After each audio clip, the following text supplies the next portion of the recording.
Um, Welcome to the first post-charrette meeting of Heartwork and Philosophy Guild. And today is the 30th of January.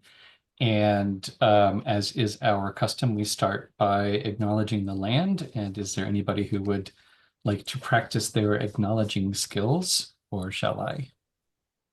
Actually, if you don't mind waiting a moment, I'd like to do the Haranasani if I can find it. I'm It's going to give, it is quite long, is it too long? Okay, possibly. go for it. Okay. The Haudenosaunee, I think there's something like 14 entities that you recognize. And but I can do the short version. Pam, you're muted again. Um, I could try one that I found through Vanessa Andreotti's Oh, course. cool. Oh, Um, and I just have to, yeah, so she makes, forget she, four acknowledgements based on the work that was done by the Gesturing Towards Decolonial Futures Collective. And the first acknowledgement is that we are located on the unceded ancestral lands of, in my instance, the Lekwungen indigenous peoples, who related to the land as a living entity, not as a property or a resource. The second acknowledgement is the acknowledgement of our ancestors, both those who have come before us and those who have made some mistakes and those who are yet to come. They are invited to be with us today. The third acknowledgement is the acknowledgement that everything, the acknowledgement of everything that has made it possible for us to be here today. And this includes all the historical, systemic, and ongoing violence that makes it possible for us to have the technology that makes this event possible. And the fourth acknowledgement is the acknowledgement that we're all related. We're part of a much bigger family of human, non-human beings that is part of a planet, and that the metabolism of this planet is currently in dis-ease. thank you. And just a moment to ground ourselves to take that in. So pausing with those four acknowledgements and taking a moment just to ground yourself literally where you are. So, as is comfortable, if you want to close your eyes and just be aware of your body in your place. Feel the weight of your body resting on the chair beneath you.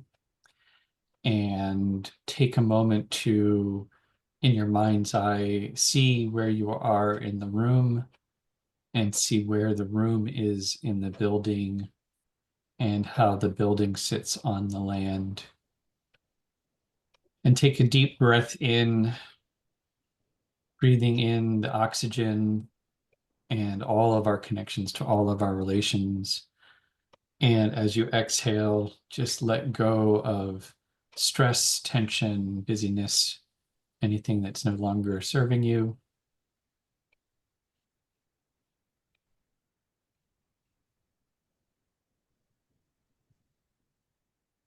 And then when you're ready, just come join us back in the circle by opening your eyes and coming back into the room.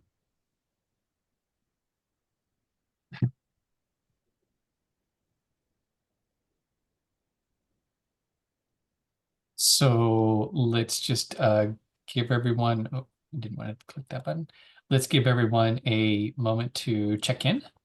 And the circle as I see it is April, Pam, Roland, and me. And I think we'll just do an oldie but a goodie. What's the weather like where you are today, metaphorically or empirically? Over to you, April.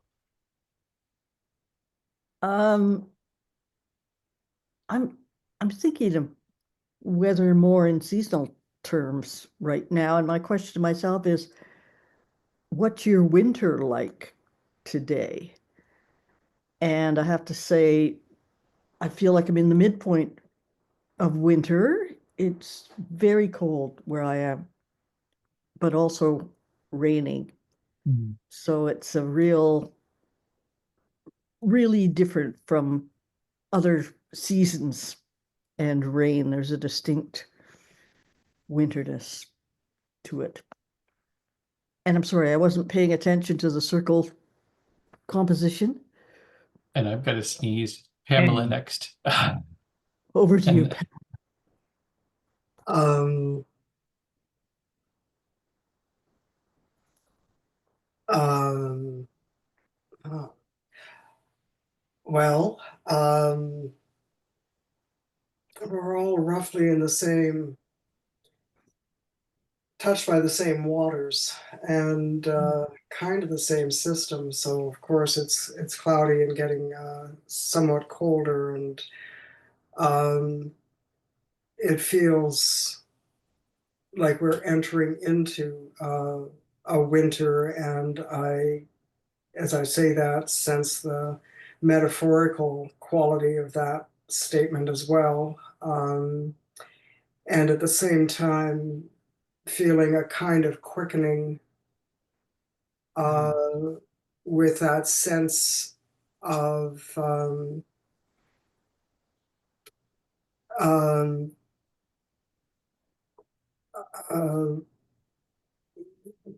a kind of the urgency of the situation and the need to somehow position myself in a way that is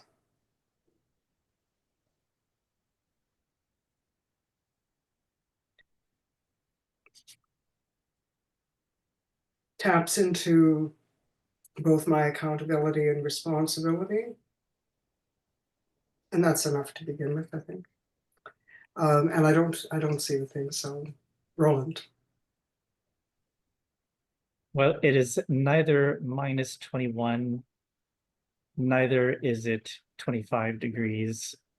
It is neither sunny and cold, nor is it windy and warm here. Over to Ben. I've really been enjoying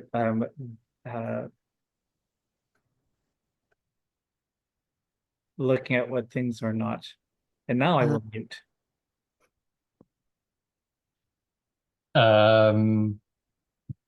Yeah, it's great. The gray is reminding me of the fact that we had some sun. And so I'm kind of um I'm part of grief is that it highlights what you are grieving, and so I feel like I'm grieving a little bit the fact that we had a little snap of sunlight, and I really notice my energy level difference when it's sunny versus when it's gray.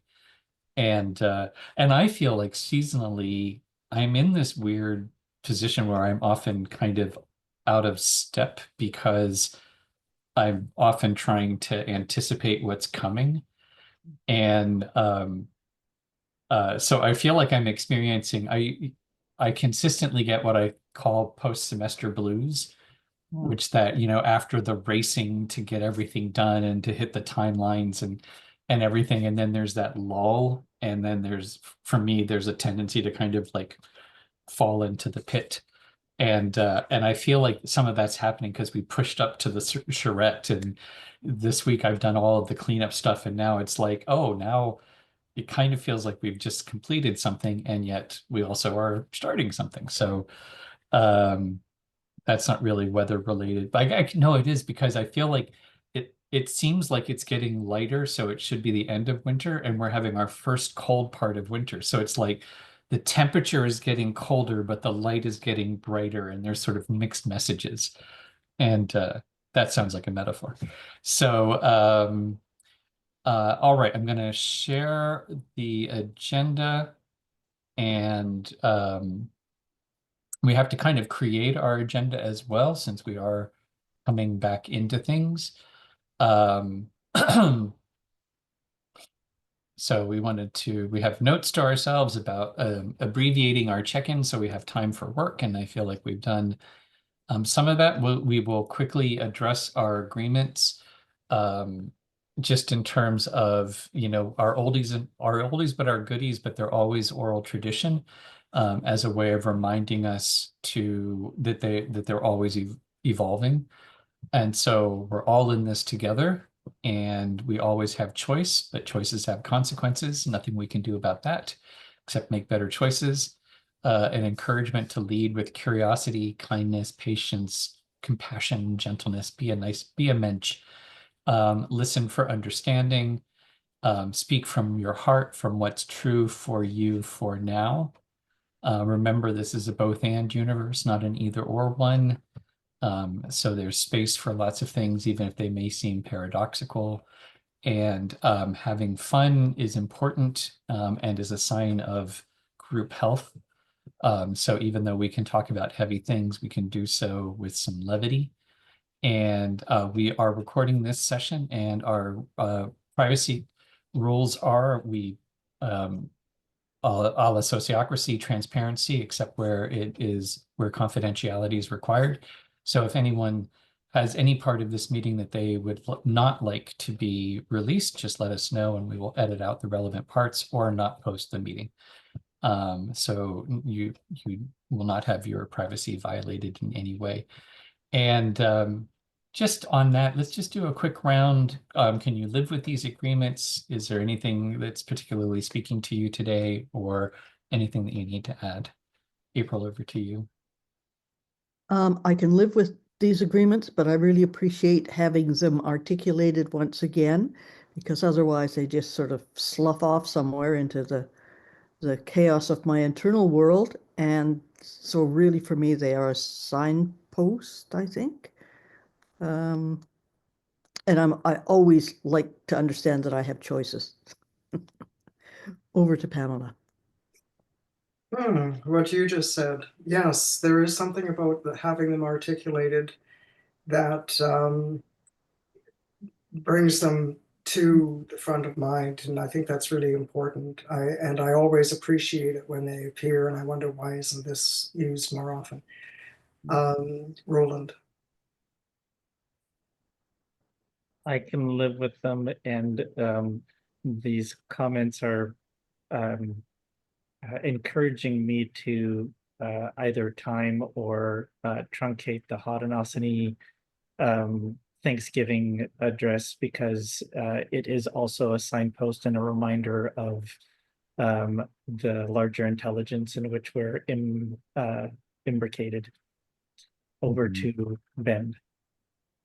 Yeah, I agree. And I think that's part of what we've sort of talked about in our opening is there's a lot of things that bring us back to ground, and that can be the land acknowledgement, it can be the agreements, it can be how we check in with each other. And but it's the spirit of the thing that really matters. It is, and I think it is taking some time to actually ground ourselves in what's really important. So yeah, I think it's a very, as in all things, balance, but it's an important use of time. All right, so we are meeting for our first time after the charrette. That means we are officially working under a new version of our agreements that incorporate the plans that we made for the year, and the revisions to our responsibilities. So we have our statement about acting as the heart of the Lifeboat Academy, and really that focus on how we are the keepers of the agreement. So it's right and appropriate that we take the time to make sure that we revisit it. And in terms of our specific responsibilities, we are the hosts for Connect the Dots, morning circles, and agreement circles. We're also responsible for onboarding guild members, so that they know how we do things, and generally keeping the agreements alive and working in each of the guilds. So really the work of today is to get started on our proposed plan. And I'm gonna pause for a second and I will just bring up the lifeboat agreements or the guild agreement driver statement. And so anyhow, actually, why don't we do once around what feels like the most valuable use of our time today to you while I'm getting that document up and ready. So April, what feels like the best use of our time today? Thanks, Ben. I think start to come to grips with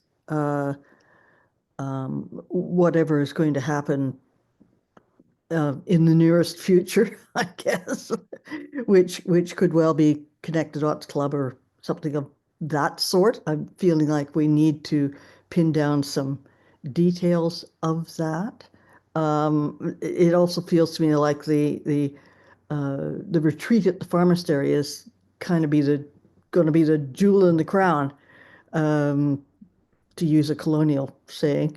Uh, and but I don't have my head around that quite yet. So for me, knowing what date to start with connected dot stuff and which part of the calendar to put the thinking about the retreat into, so we have enough time to do that. That's what's on my mind. Over to Pamela. I'm playing catch up, so I don't have anything concrete to say, but I really appreciate what you've said already, April. That helps me get a better gist of how this time can be used. Roland.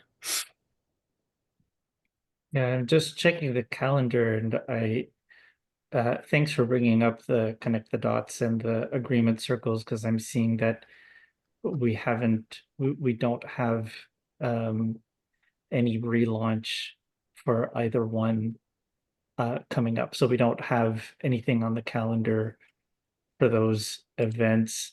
But so,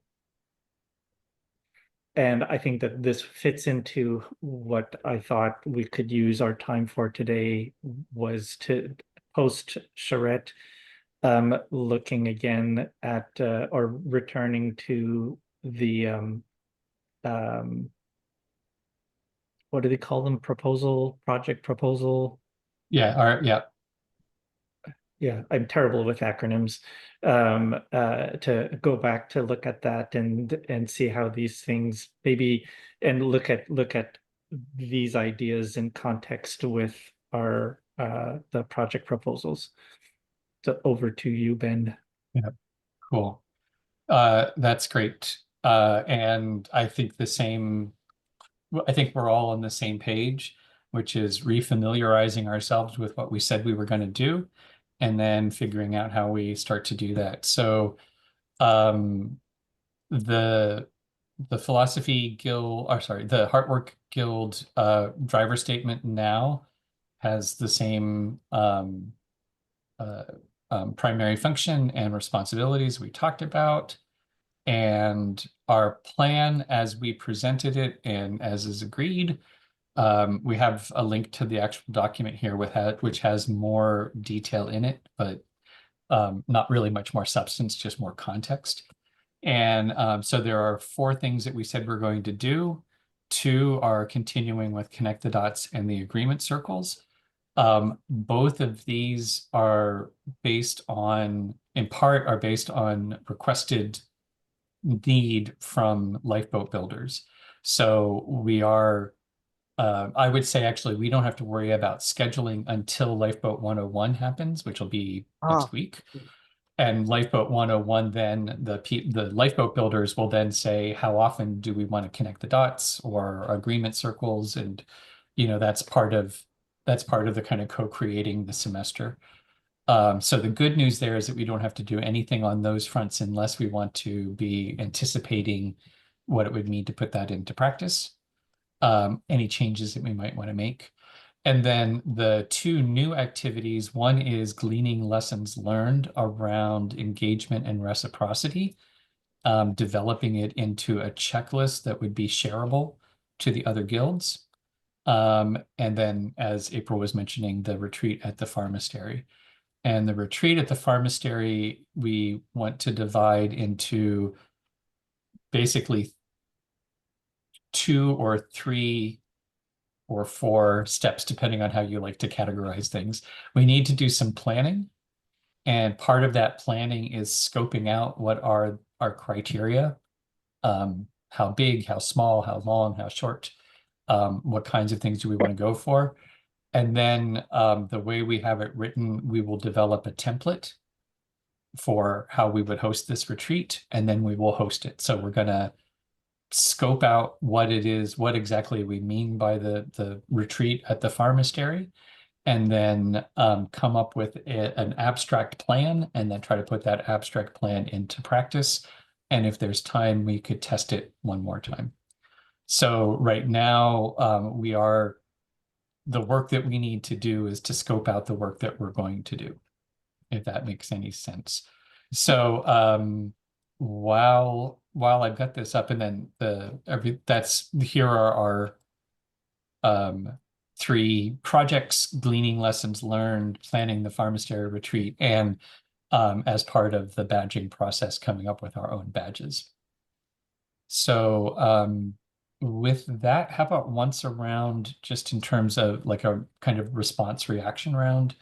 Do you have any questions or thoughts for where to start? April, over to you.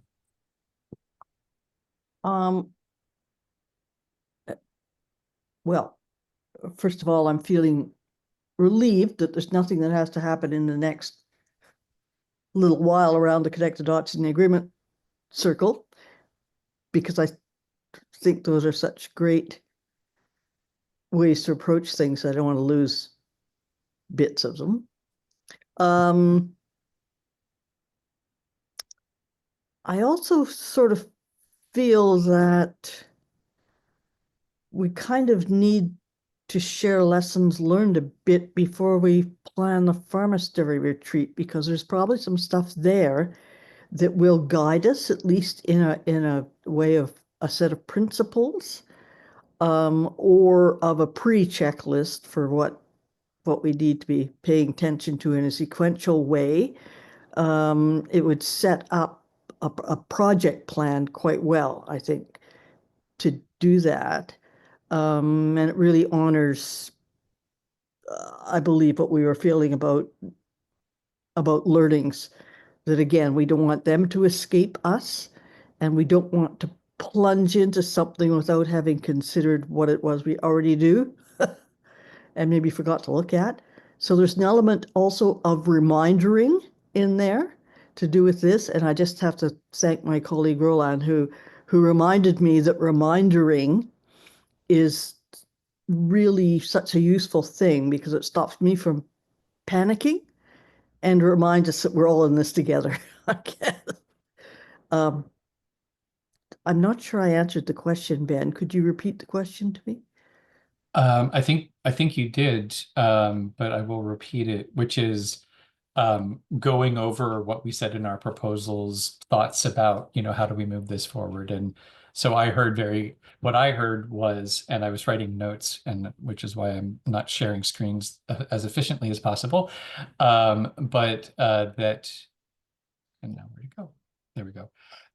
That starting by gathering lessons learned is basically a springboard. So sort of step 1, gather lessons learned, and then that's a springboard for moving into the pharmastery. So I think you answered the question just fine. And back to you or over to Pam, whichever. I'm more brilliant than I thought I was, apparently. Over to Pam. Well, I'm not feeling particularly brilliant or bright or any of such things. So I'm partly feeling a little overwhelmed and not able to really feel myself able to answer the question in a meaningful way. So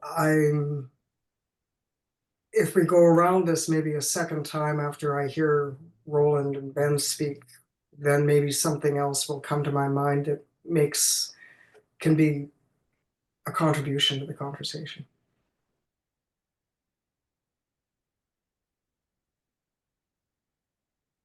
I to help me I need to say that when I think of pharmastery, I think more of Heartwork than I do of the Farm Food and Housing Guild. Uh, I because I think that the draw to the pharmastery is Heartwork stuff. Um, at the base of everything else. You know, you can learn how to plant beans, but if you have to have you know, your AK-27 or whatever the number is next to you, then you're obviously not building community to be able to grow your beans in a safe environment. To use an extreme example. Um, so and I'm curious about, I find it interesting to make a connection between what we've done so far in the Connect the Dots Club and the Pharmastery. And I'm assuming that that has to do with the 6 questions from Peter Block and the 4 deep adaptation question, or the discussions around those questions. And I'm uncertain of how to draw, other than auditing. I don't even know if we recorded those sessions. Anyway, I'm open to that as being a place to start, and I'm not sure how to do that. So I'm going to pass to Ben for now. It's funny, it didn't even occur to me that would be talking about the content of the conversations. I was entirely thinking about process. You know, what That's did because we learn you about guys are bringing people? you're the facilitators, so you're going to think in that way. I'm not a Yeah, facilitator. I think of the results. yeah, Okay, yeah. got it. It makes more sense to me now. Well, and no, I think they both make sense. I think that's the interesting thing. I was just like 100% focused on process, but then there was something of the content also that we might want to draw out.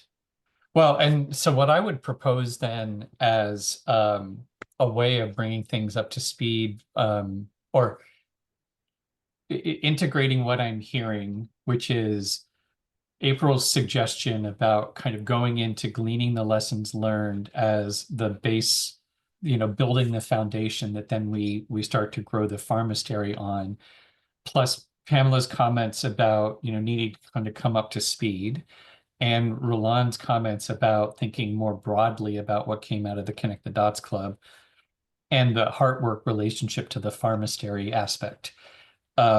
So what I'm going to propose is that we do gathering considerations around the gleaning of, you know, what are some of the things that we can glean from our experience with hosting the Connect the Dots Club.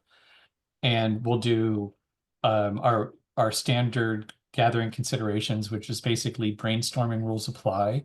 So it can be a question, it can be an observation, it can be an insight, it can be a suggestion.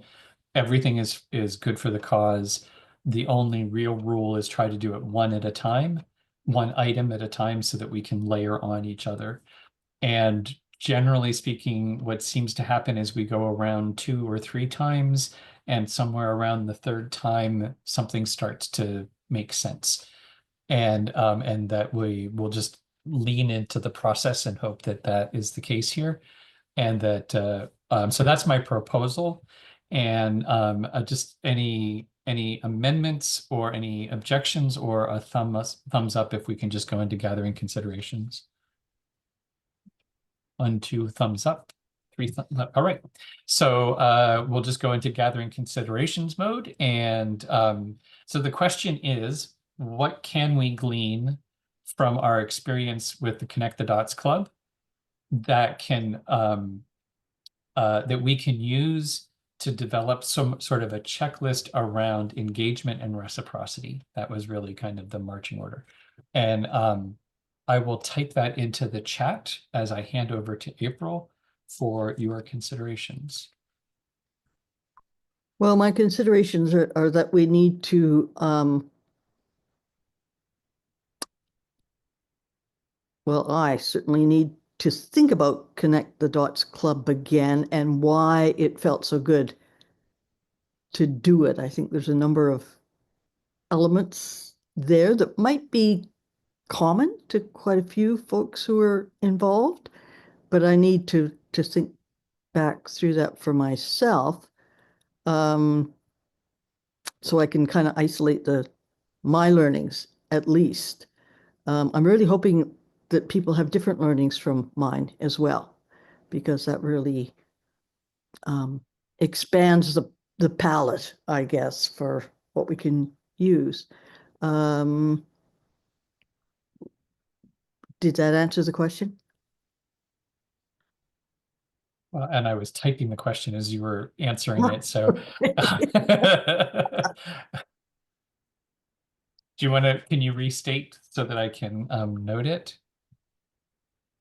You need to go back into the experience. I need to go back into the experience and not just the experience, but into, well, no, the actual sort of legs of the planning for the experience, and then the experience, and then so what at the end of that I need to do for myself. And really in my head's trying to do it for me at the minute, but it's not coming out all that well. I'm a visual thinker, so I'm seeing the mural board and sort of almost cruising around through that to see what does that tell me. So what that tells me is I better go look at the mural board again and maybe make some notes on it. Anyway, over to Pamela. Well, I have never been to the Connect the Dots. So that puts me at something of a disadvantage. I cannot make an informed opinion. I am wondering if you would mind putting in the chat the link to the mural board. It might be a good place for me to get acquainted with it. But I liked what you were saying, April, about feeling something that you want to backtrack and like, okay, how did that feeling come about? And so I'm going to be listening to what happens here. Roland. Oh, and I'm actually wondering if I was going, I will look to see if I can find the description of what the Connect the Dots Club is, because it's been used in a number of different ways. And the mural board that April is referring to was so the Connect the Dots is a series of different questions to gather around. And the very first one, I think it was the first one, was what's on the mural board, and they are resources that we collectively gathered and put into rough categories as part of the preparation for the cohort. And the idea with that is what are the resources that the Lifeboat Academy is built on. But then, so the next Connect the Dot Club series was answering what I can't remember, the 6 questions were from, it's Peter Block, but what is it called? Do you remember what it's called? 6 conversations. The 6 conversations. And then we had It's actually from Community, the Structure of Belonging is the book, but it's classically called the 6 Conversations. So the Connect the Dots is, roughly speaking, it is a time that's set aside that where there is a specific focus of discussion for usually for several sessions. And I think we were meeting once a week with for each of the categories. And so I think one of the experiences that I had with the Connect the Dots Club was having it as an opportunity to practice meeting each other where we are. I often had, I was often feeling some frustration. I didn't have a smooth experience of the connect the dots. And I think the pharmastery opportunity is maybe what I'm looking for, which is bringing. There was a lot of thinking and that happened during these sessions, and uh, with the pharmastery, there's the opportunity of grounding that thinking in practical uh, living, practical action. Um, yeah. So over to Ben.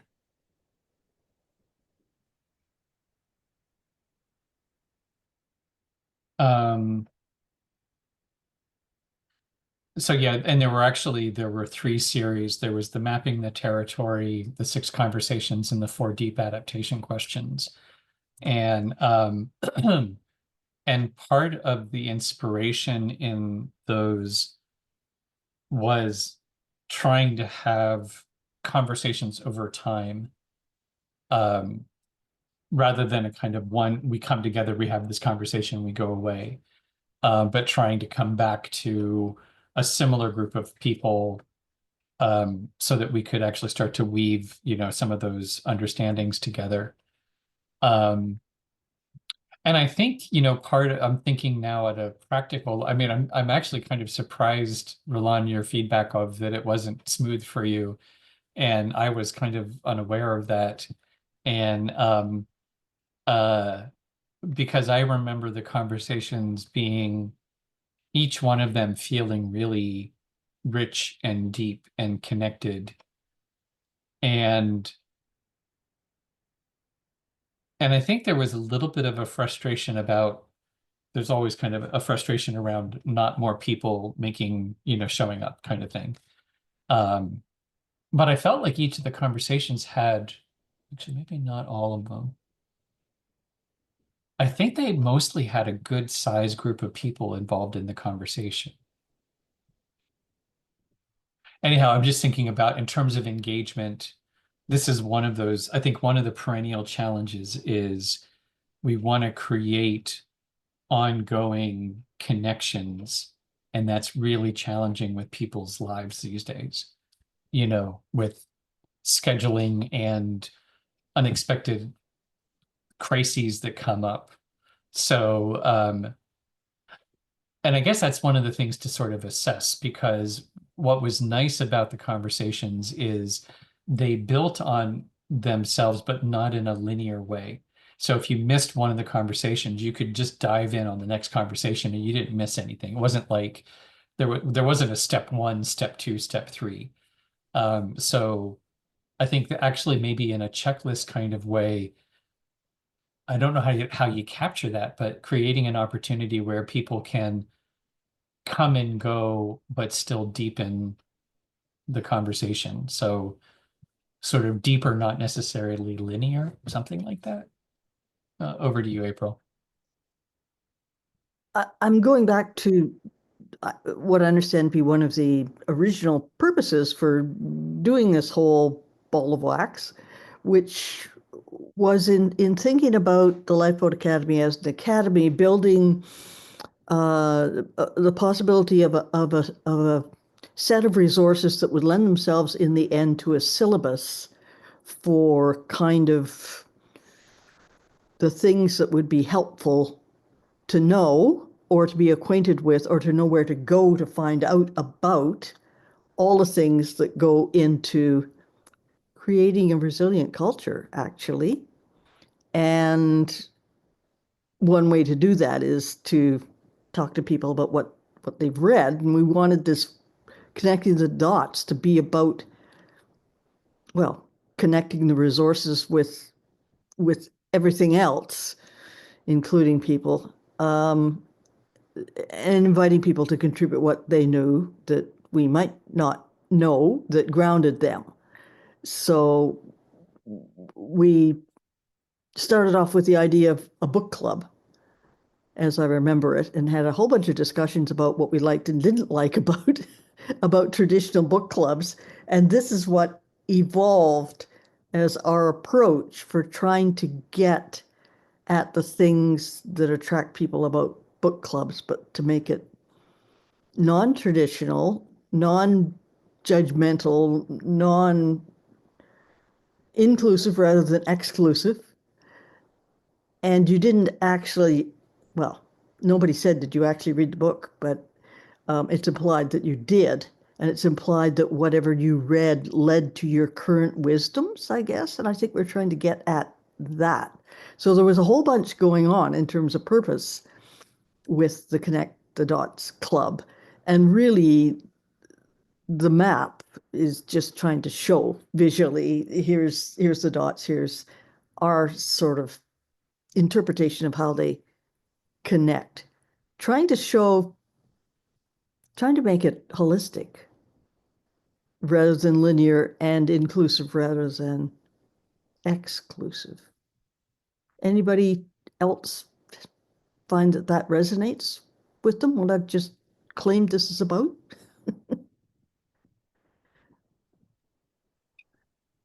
I'll just say that I'm sorry to have missed that experiment, because it sounds like it was a really good opportunity to bring in, like, when you consider, for me, everybody I meet, especially in these Zoom spaces, is like the tip of an iceberg.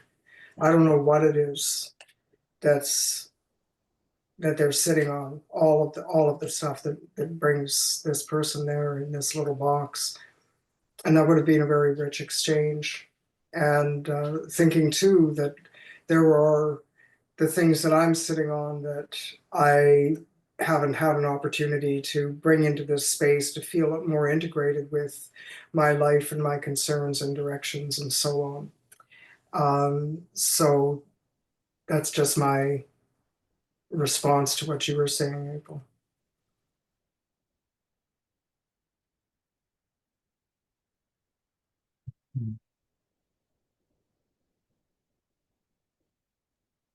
Actually, may I say one more thing?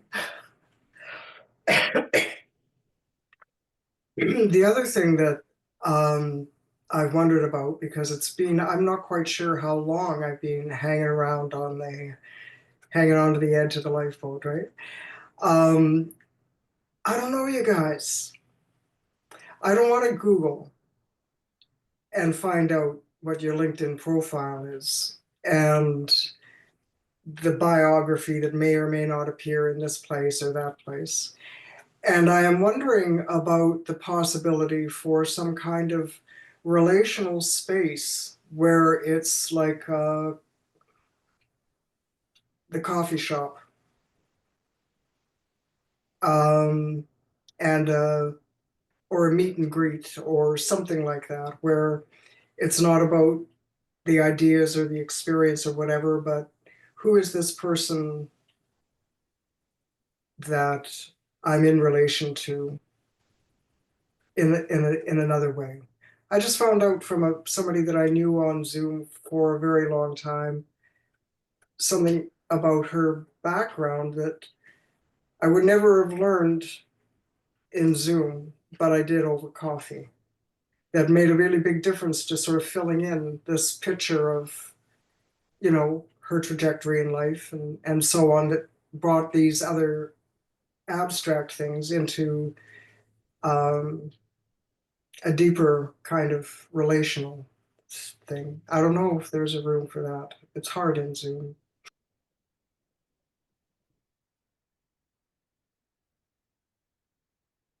Well, I was just going to pass because I didn't have anything to add, but um, Pamela, what you were saying reminds me of things that April often talks about, and I can't see it in my mind.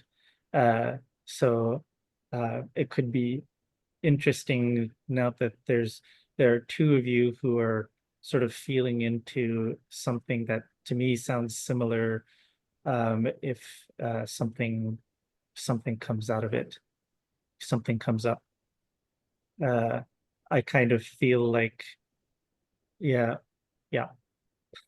So I'm curious. And I also wanted to say that there have been invitations from individual members, and I'm thinking specifically of Ruth and Andy Wildman, who made specific invitations for people to contact them individually to get to know each other. I mean, and Ruth is in Arizona and Andy is in Tasmania. So that's kind of an interest. That came to mind as well in terms of other ways of getting to know people. Yeah. So over to Ben. Yeah, I think, I mean, when I started New U, when I joined the UU church, there's a program called New to UU. And one of the first things that you do is your map of how you got here. And that's actually what I was thinking about in terms of, so I am of the opinion that oftentimes you can, in those unstructured places, you can find things out, but it's also really easy to spend a lot of time there and not learn anything about people because you don't necessarily share the stories that matter.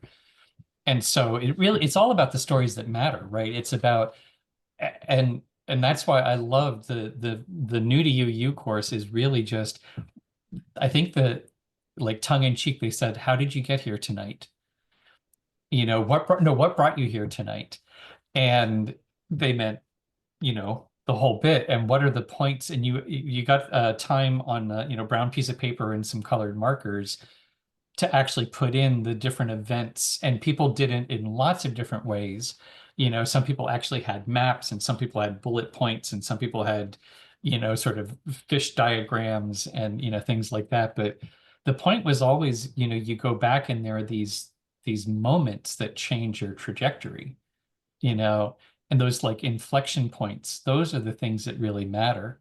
So how do we ask the questions that kind of get to the, you know, what brought you here? And that's what we try to do with the lifeboat conversation. What does building a lifeboat mean to you? That's the whole point of that, is it's meant to be an expansive enough question that you get to put out the things that are really, kind of motivating.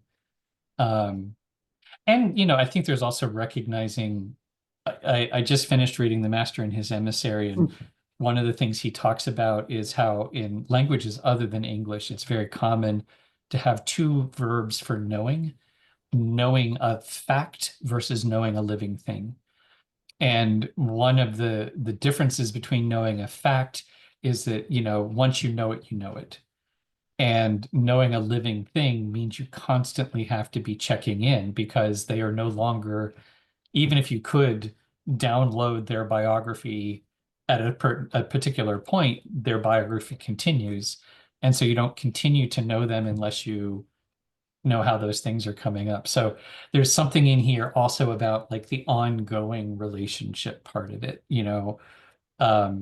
so it's sort of like almost the questions that we ask in the Connect the Dots Club don't really matter, except that we just keep asking questions, and yeah, I think I'll leave it at that. Over to you, April. Well, a couple things I noticed. First of all, what we worked at, I think pretty consciously, was trying to have a book club or resource club of some kind, each resource of which was a little dot, and then ways to put that together relationally, so that it wasn't just a surface thing, wasn't just a list, wasn't just well, here you go, this is the end of everything that we need to know about this. And the other thing is that I'm seeing in what our note taker is writing down as a sequence of things in our conversation, the learnings that we're talking about, what do we have to consider to get at them? They're already emerging from the conversation, with some suggested ways of shifting or changing or enhancing what we've already got. There may be a way to shift our series of conversations as we've had them into more like a coffee shop experience. So a little more casual, a little more background noise, different blends of coffee, and that atmosphere that we know in coffee shops that helped us to be singularly together and possibly with as much interaction as we choose to. And that's different for each person.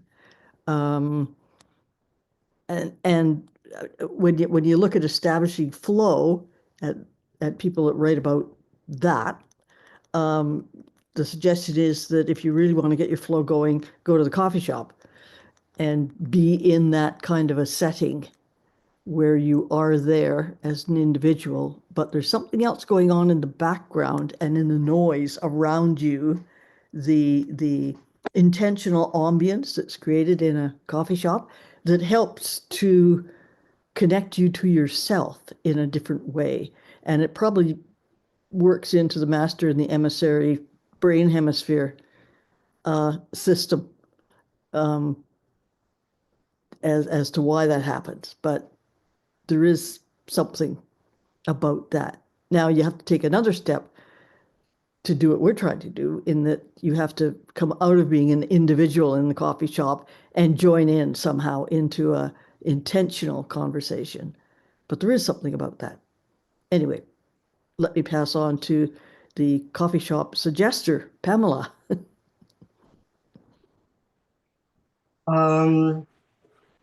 Yeah, and I find myself kind of backpedaling and then going forward and then backpedaling.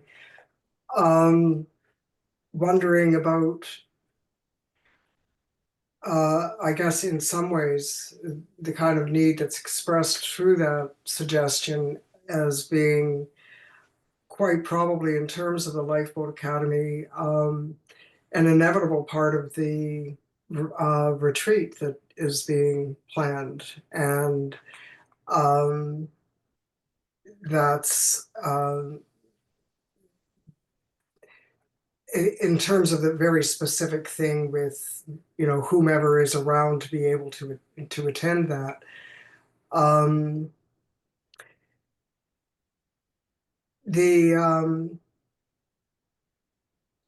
the book club, I think I don't remember exactly. There was such a flurry of activity that was going around the book study group that we're doing right now with hospicing modernity. I can't remember if I tossed that into the lifeboat arena or not, but it's it is something that I feel I've would be, I wonder about it being a future consideration. And I'm being a little bit nonlinear and stepping out of categories and stuff like this here, I think, by mentioning it, but that is just something that if I was in the Connect the Dots club or group, I would be brandishing the hospicing metaphor and experience, the read. Mhm. I don't feel I'm really contributing much to this conversation, to tell you the truth, but there you go, Roland. Well, and actually, thanks for bringing things back to the Pharmastery retreat. That was actually, I was just going to put in as a reminder that the lessons for, anyway, I think the lessons learned for the Connect the Dots Club is to start to think about how that could be useful in terms of the Pharmastery retreat. And you know, I think one of the opportunities with the pharmastery retreat idea is that for me, the Connect the Dots Club is to try to get at the whole picture that the Lifeboat Academy is grappling with, all of the different elements that go into, you know, the climate crisis and the poly crisis and the meta crisis and and in terms of understanding ourselves to be able to live well within the context of all of these layers of crises. And that the anchoring in the, for lack of a better word, spiritual, psychological, social talk and thinking and grounding it in a lived experience.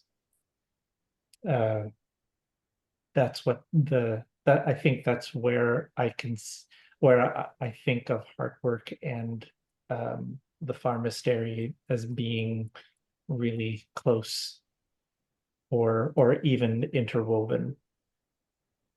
Over to Ben. Yeah, well, and first I want to say, Pam, I find your contributions very helpful. In fact, having someone who wasn't there just to kind of prompt and push and ask, and as a mirror to, you know, for us to recall what we want to share with you. So even your confusion is contributing, and then the other things that you're adding on top also feel really valuable. So, and I think this is also part of, you know, my understanding of the circle is like all perspectives we are smarter when we weave those perspectives together, including the people who weren't there and the people that were there and the people who may have done it differently. And, you know, so you get to feel however you want to feel, but I don't perceive the same perception. There's that. And I will I will build on Roland's reminder that this is also, we said we're going to do a checklist for other guilds. So it's bringing us back to the practicality of how do we all have an engagement challenge, and we all have a reciprocity challenge in all of our lifeboats and in every project that we enter into. And so how can we be gathering up what breadcrumbs we can about how do you invite engagement in a way that is among adults, you know. And I think I don't know, I may be on more than one point, but our morning circle, we listen to Headspace's sort of daily meditation. And Andy does a little, you know, 2-minute Dharma talk. And today it was basically about Wei Wu Wei and about how we can't force enlightenment to happen during our meditation. All you can do is create the supportive conditions and then wait for the process for it to unfold. And I feel like that's really relevant here. Like, I think that what are the things we can do that create supportive circumstances, and then hands off, you know. And I think there's always a risk. This is one of the reasons why I hate intentional community as a label, because I feel like you cannot intentionally create community. It's not that willable. But you can create the, you know, supportive circumstances. So I think for me, it's really like, well, given that, what are some of the things that we can do that kind of create the container where the relationality is likely to build, or at the very least, not do things that get in the way of that, you know, like, and I think that's the problem I always had with book clubs is they seem to get set off an imbalance often, because there's the people that read really well and the people that didn't get a chance to read, and then you're always doing this kind of, so that was one of the things that we wanted to avoid was, how do we allow the people who didn't get a chance to do the reading to still show up and not feel like bad students? And anyhow, I'm going to leave it there. I think that that's going to be my consideration this round is what's the best we can do to create supportive circumstances, and what are the parts where we just have to kind of say, you plant the seed and the seed germinates or it doesn't. And I'll stop there. Over to you, April. I'm just going to ask for a time check. Are we planning to go on after 3 today? Well, it is after 3, so hopefully we're at least going on this far. I think that's a great, I think this is a good call to, let's do 2 more rounds. Let's do last thoughts for the good of the cause as sort of a placeholder, understanding that we're going to come back to this. So last thoughts for the good of the cause, and then sort of next steps as a, put some structure around this. So thanks for that, April. Do you want to hear my last thought for the good of the cause now? My last thought for today, because these thoughts trip through my head in an alarming number of them very often. I think it's really useful to look at what we thought we were doing and why we were doing it. And then we haven't talked all that much yet about, so what do you reckon the success was in making this an effective, deep, inviting, relational, and informational experience, which, again, we need to talk about criteria for that. So that might be a next step, actually. But just to say that we are getting at, as far as I can see, the learnings, which is good. So we've been more effective maybe than we might even think we are, and that's the part of the power of the circle, I guess. On to Pamela.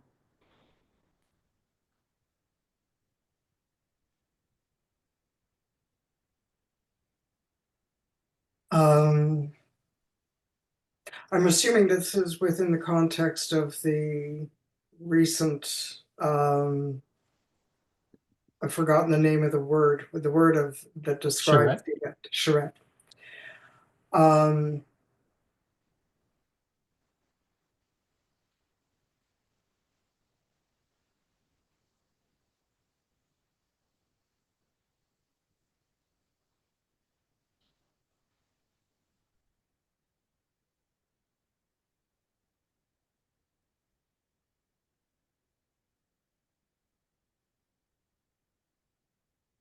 I am strangely blank.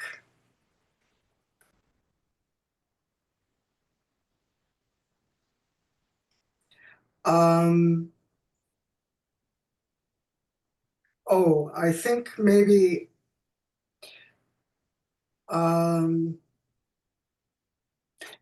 I'm not going to try and push it. I'm just going to pass it to you, Roland.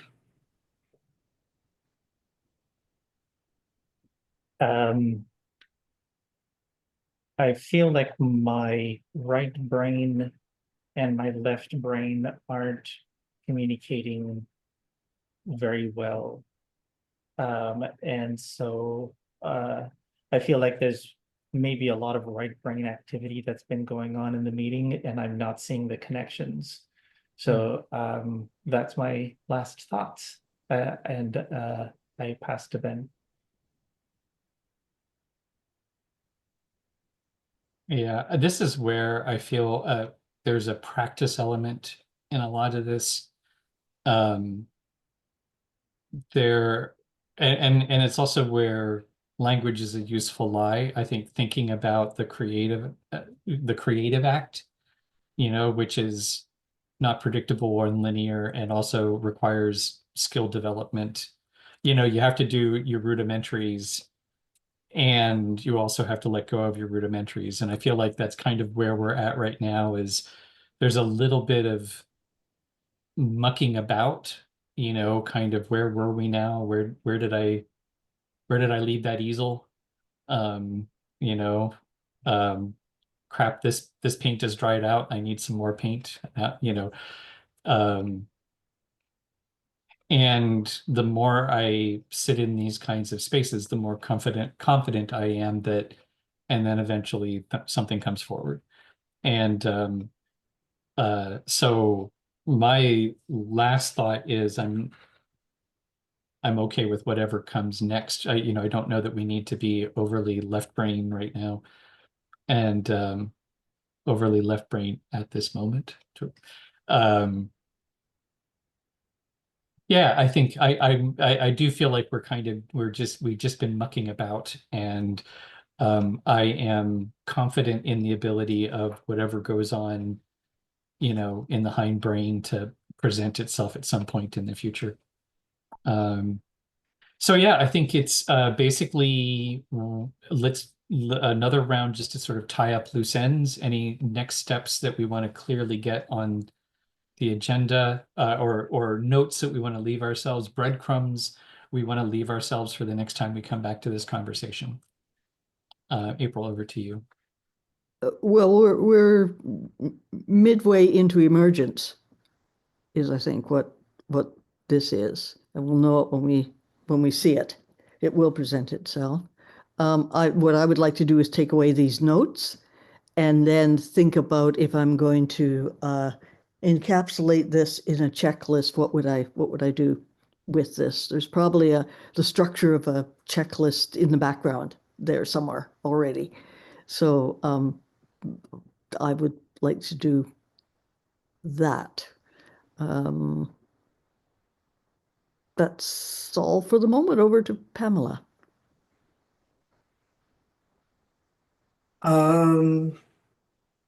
Yeah, back to the weather metaphor.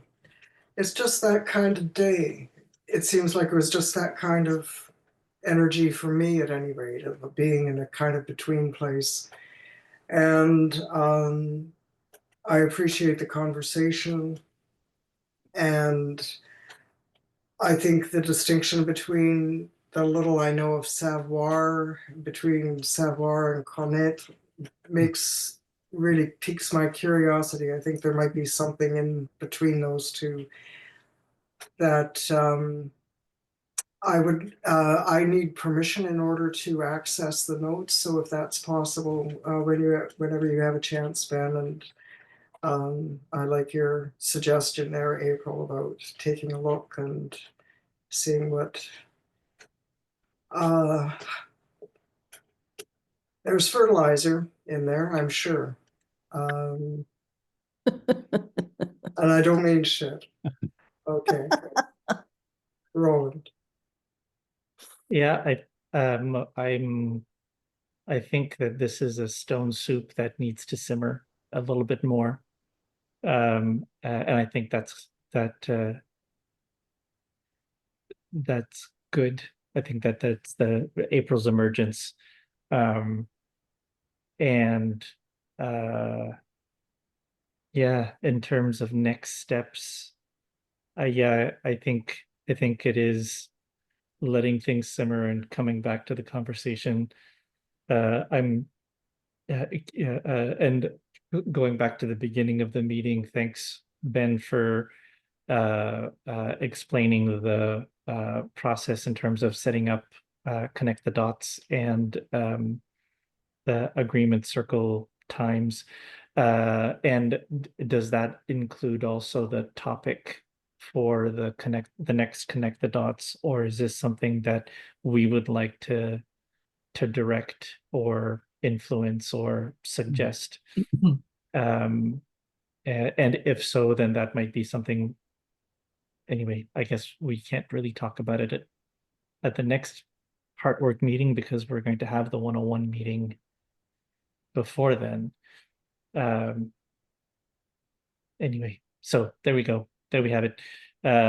Let things simmer, and come back to the conversation. Let the right brain do its work, and when it's ready, it will communicate to its emissary, and then the emissary can then communicate to other left brains who will bring the communication to their right brain. Over to Ben. I just had this great image of the right brain kind of on a throne. Or, boy, come here. Take this message. The one thing that kind of came up, it was a sort of a random thing. I personally, I don't think we even have all the ingredients in the pot yet. I Mhm. think right now we're still kind of cleaning and cutting and preparing things to go into the pot. And I was thinking also about, Roland, you were mentioning the negative, like the value of talking about what something isn't as a way of creating a space around what it is. And I kind of feel like there's something in here about identifying the dynamic pairs, because like we were talking about the coffee shop metaphor, and you know, sometimes you do not want to be working in a coffee shop. It's too loud, it's too chaotic, it's too distracting. And sometimes it's perfect, Yeah. and so where are those balance points in what we're talking about? And I guess that's sort of like what is enough structure but not too much structure, a liberating structure as opposed to a straitjacket.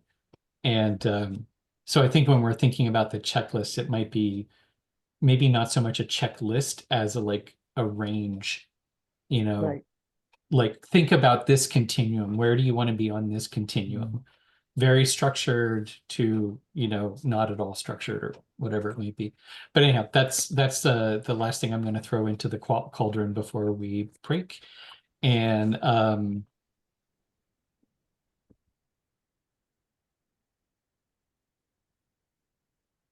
and um and yeah, and the way that the connected dots are, sorry, the way that Lifeboat 101 has been pitched, and also I feel like this is the right process.